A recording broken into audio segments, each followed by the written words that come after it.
திமுகவின் ராயபுரம் தொகுதி வேட்பாளர் சுபைர்கானை ஆதரித்து உதயநிதி ஸ்டாலின் கல்லறை சாலை சந்திப்பில் பரப்புரை மேற்கொண்டு வருகிறார். நேரலை காட்சிகள்.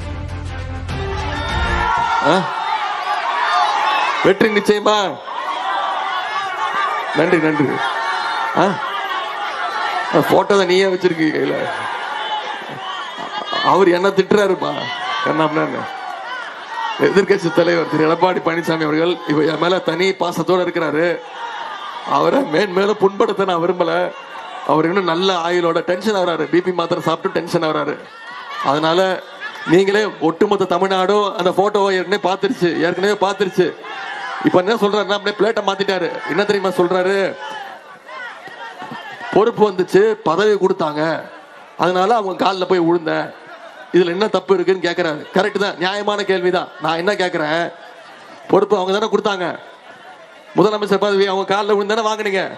ஆனா என்ன பண்ணீங்க, அந்த அம்மா காலை வாரி விட்டு நீ என்ன பண்ண, நீயா என்ன முதலமைச்சர் ஆகணும்னு கேட்டவர் தான் இந்த அனுபவம் மிக்கவர். அந்த அனுபவம் எனக்கு கிடையாது.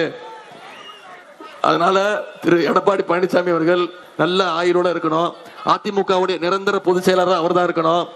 நம்முடைய திராவிட மாடல் 2.2 ஆட்சியில நம்முடைய தலைவர் மீண்டும் செய்கின்ற சாதனை எல்லாம் அவர் இருந்து பார்க்கணும். நான் உங்ககிட்ட கேட்டுக்கொள்வதெல்லாம், நம்முடைய தலைவர் திரும்ப சொல்றது ஒரே ஒரு விஷயம் தான். வர்ற சட்டமன்ற தேர்தல் டெல்லி அணியா தமிழ்நாடு அணியா?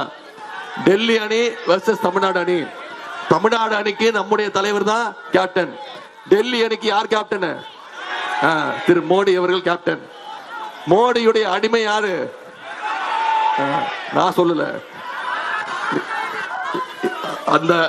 அந்த டீம் மீண்டும் மிகப்பெரிய, ஏற்கனவே 10 தோல்வி கொடுத்திருக்கிறோம் அவருக்கு. 10 தோல்வி பழனிசாமியை இந்த முறை மொத்த தோல்வி பழனிசாமியாக்கி வீட்டில் உட்கார வைப்போம். சென்னையில் நடந்த நேத்து திரு எடப்பாடி பழனிசாமி அவர்கள் பால்டாயில் பழனிசாமி அவர்கள் பேசும்போது என்ன தெரியுமா சொல்றாரு, ஒன்றிய அரசோடு அதிமுக இணக்கமாக இருந்ததால் தான் தமிழ்நாட்டுக்கு பல திட்டங்கள் வந்துச்சு அப்படின்னு நேத்து பேசியிருக்கிறார். இன்னொன்னு சொல்றாரு, என்ன தெரியுமா சொல்றாரு, நமக்கு எதுக்கு இந்த தேவையில்லாத வீராப்பு? அதான் எல்லாருக்குமே தெரியும், மோடி தான் இந்தியாவிலேயே ஸ்ட்ராங்கான ஆளு, இந்தியாவிலேயே அதிகாரம் மிக்கவர் திரு மோடி அவர்கள். யார் சொல்றது? திரு எடப்பாடி பழனிசாமி அவர்கள் சொல்றாரு. இதைத்தான் நான் சொன்னேன்.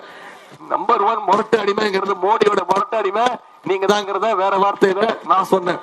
இப்ப அவரே நான் தான் நம்பர் 1 அடிமைங்கிறத, மோடியோடைய நம்பர் 1 அடிமைங்கிறத ஒத்துக்கிட்டாரு. அதே மாதிரி பாஜக உடைய எடப்பாடி. இடைவேளைக்கு பிறகு மற்ற செய்திகளை விரிவாக பார்க்கலாம்.